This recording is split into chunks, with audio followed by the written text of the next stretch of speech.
Previously on Fear the Walking Dead. Nah, you just couldn't get rid of him, could you? He's like, no, Morgan, turn it off, Morgan, turn it off, turn it off. And Morgan's like, oh, no, what? Hey, stop. You know, it's just like, dude, you made him crash. Like, for the love of God. Like, because of Grace and her complaining about what the hell's on the damn radio, Morgan crashes. So, I like Strand as the villain. Why do we have to include this and probably push Strand inside? I am not a fan of this. Almost 24 hours, and I'm only seeing the episode now. I love you, AMC Plus. Keep up the great work. Hey guys, it's Dan, your host of Dan's Reviews, and today I'm back for another video for Fear the Walking Dead. This is going to be doing my weekly review for this week's episode of Fear the Walking Dead Season 7. This is for Episode 3, titled Cindy Hawkins. I'm done listening to you, Morgan. I will come for you, Richter. Bring it.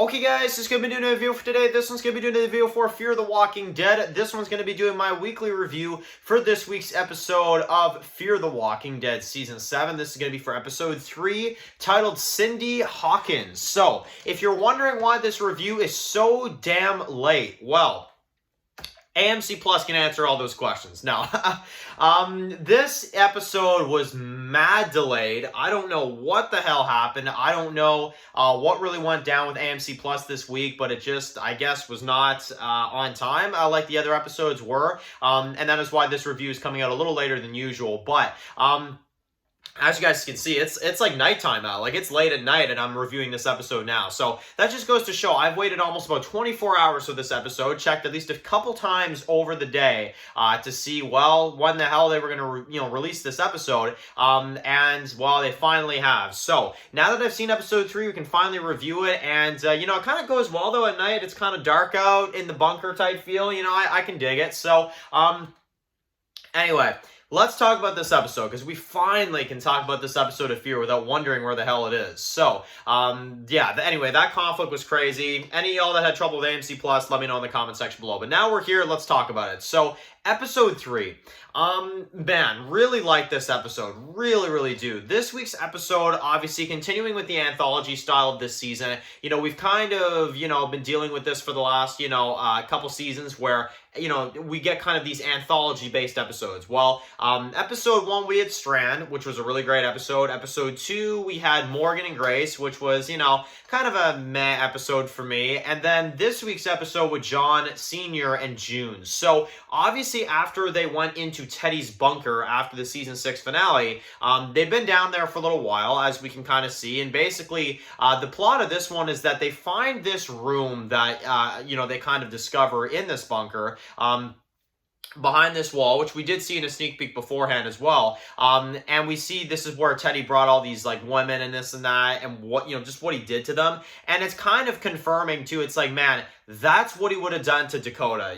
That's the messed up thing was to kind of think of. It's like, yeah, he would have done that to Dakota, and that's kind of crazy to think of. It's like, man, was Dakota actually let off easy by getting burnt alive? It's like, man, when you see this episode, it's like, damn. You kind of don't know, because it's like, this is a screwed up situation here. So, of course, John Sr. is pissed because now Teddy is dead, and he is like, there's nothing for him to do. And that's kind of the whole PTSD that he goes through in this episode, if you will. He has a lot of kind of emotions in this one. Now, he, kind of hallucinates a lot in this one. He kind of hallucinates this Cindy Hawkins lady who he kind of, thinks is still being held up there. And throughout the whole episode, June is kind of trying to help him kind of work through it. But he just kind of feels like maybe it's not too late. Maybe I can still actually do something about it. But June's just like, no, like, there's one moment when he thinks he sees, Cindy, and June has to, like, take the gun out of his hand and be like, look, like, are you okay?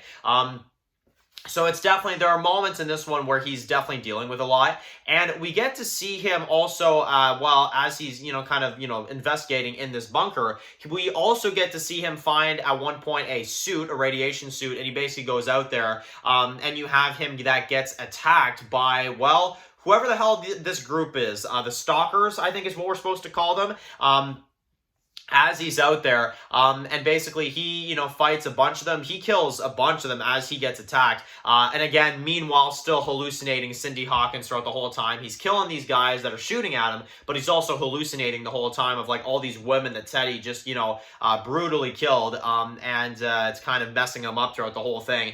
Even when he's trying to shoot at these guys that are trying to get inside the bunker, he just can't stop thinking about that, So Teddy's presence is definitely felt in this one, which I actually do like within John Sr. And just kind of the cop in him, just really having a lot of, PTSD after all that. And he keeps hallucinating Cindy Hawkins. Obviously, she's not there, but it's kind of just, for him, it's really, really kind of messing him up. However, John Sr. does kill all of the stalkers except for one. There's one that does get down there, and June has to kind of, take cover. She has to, of course, deal with it on her own.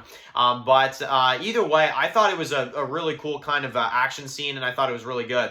Obviously, we also have now at this point, the underground bunker, it all caves in, basically. And you've got them that are now taken in by Strand. So, Strand actually takes in June and John Sr., and that is where they basically end up, which was kind of a surprise to me. I actually didn't expect to see Strand take them in, but that's basically what ends up happening. And Strand, this is the thing about Strand in this episode. He contacts Morgan, which we do get a small scene between him and Morgan, which I thought was cool. A lot of this stuff we already knew, but we know where they both stand, and I thought it was cool to see both of them kind of interact in this one. But John Sr. does not keep a secret. He's like, no, screw you. You left Morgan to die, and he says that. He's just like, look, like, why would I trust you after you, left Morgan to die and what you did to Morgan? And Strand basically says, he's like, look, I did what I did, but, well, you can't go anywhere, and he kind of slips in that small line of like, it's like, well, you can't go anywhere, so, it's like this and that, and June seems to want to stay. Like, obviously June knows that, like,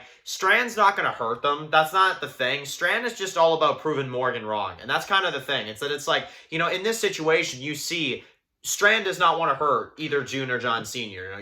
He takes them in. That is legitimate. He takes them in, and, he just wants to prove Morgan wrong, which is exactly what he's doing to Morgan, when he contacts him. He's like, look, I'm done talking, I'm done listening to you. And, Morgan just throws it right back at him. And it's just like, man, the rivalry is being set up in such a crazy way, I have to say. But, so yeah, I honestly think that this episode, June, I mean, she didn't do too much as a character in this one. She kind of, was just kind of there to be more so of a kind of supporting character for John. But I think it's really good. It's a good episode to kind of improve the John Sr. character. I think Keith, definitely, one thing I'll definitely say about this episode is that Keith did a phenomenal job playing John in this episode. I think he really did a great job in this one, just showing emotion, PTSD, and really just kind of how it's really messing him up. So I thought that was all really well done. The only really thing about it is the stalkers. I'm definitely a little kind of skeptical of like, okay, there's a lot of villain groups. There's a lot of villains all at the same time. I hope they don't overload it, but at the same time, it is still too early to tell. That is one thing I will say about it. Yeah, in terms of this episode, just to kind of look back on it, I really like it. It's a good episode for John Sr. I like how we kind of wrap up the storyline with Teddy, in this bunker. We have Cindy Hawkins, who obviously, by the time the episode is done, they actually find the real Cindy Hawkins. She was hidden in like some kind of wall. It kind of is that final little piece of the Teddy storyline kind of wrapped up. Now we can kind of move on with it, and I think it's good for John Sr. to develop him more, kind of, June is kind of the supporting character, trying to kind of help him through it a little bit, and I think it really ended up going very well, and didn't expect them to actually join Strand and to see that kind of happen. So them being with Strand is probably the biggest shock this week, and definitely, in terms of the stalkers, we'll have to see how much more we get. Obviously, Strand wants to know just as much as we do, really much, and they attack John in this one, so we'll see what, comes of them going forward. But that is basically my thoughts on this week's episode. I thought it was really good. I'm going to give it a solid 8.5. It's a good episode. I like it. We set up for something good, and I think it definitely outdoes episode 2 for me. I just think there's more going with this one. There's actually moments in this one where, like, it is creepy. There are moments in this one, like, it is actually kind of a creepy environment in the bunker, especially with Cindy and just kind of the some of the visuals and some of the music they did there, really creepy stuff. And I would say definitely this is my second favorite of the season. Strand episode is still my favorite, then this one, and then I would say probably episode 2 after that. So 8.5 out of 10. Let me know what you guys thought about this episode. It was a little late, but now I am finally done the review for Fear the Walking Dead season 7 episode 2, season 7 episode 3. So anyway, guys, thank you guys for watching the video. Write your comments in the comment section below. If you guys are new here, click to subscribe and tune in to some of my videos for Fear the Walking Dead. Follow Dan's marketing views, subscribe, guys, and of course, let's see you guys really soon for another video for Fear the Walking Dead. Enjoy the rest of your day, guys, and peace out. She won't have anything to do with me after this.